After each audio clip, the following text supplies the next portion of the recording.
So we picked probably the worst day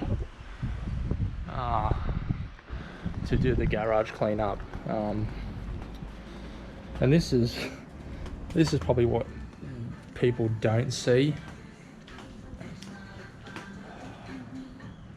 is people don't see the mess and the stuff you accumulate, just everything, you know, just stuff galore, and it's got to try to be cleaned up. Those chairs are probably going to maybe go to the shop. We've taken the shop space next door just because we just needed the seating area with the volume of customers that are coming in now, which is a good thing. Machinery, my homemade strip sander. My lens is all foggy.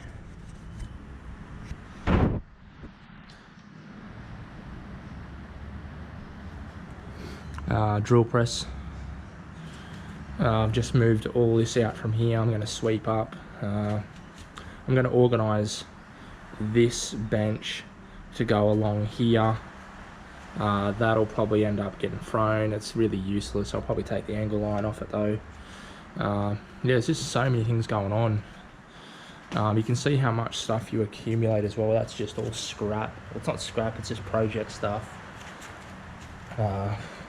Just parts there, parts here, multiple push bikes just for parts, the Caltech sign, all parts underneath that bench as well. Projects, signs. It's really coming down now.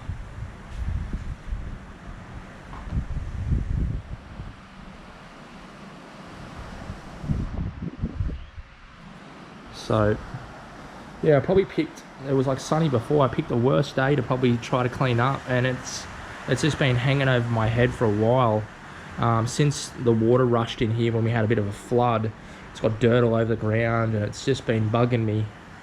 So we'll try to see if we can get some done. Table saw. So look at that. It's just blowing a gale out there. Anyway, so we'll continue to get this done. Homemade disc sander, that's a good project. Anyway, so see ya.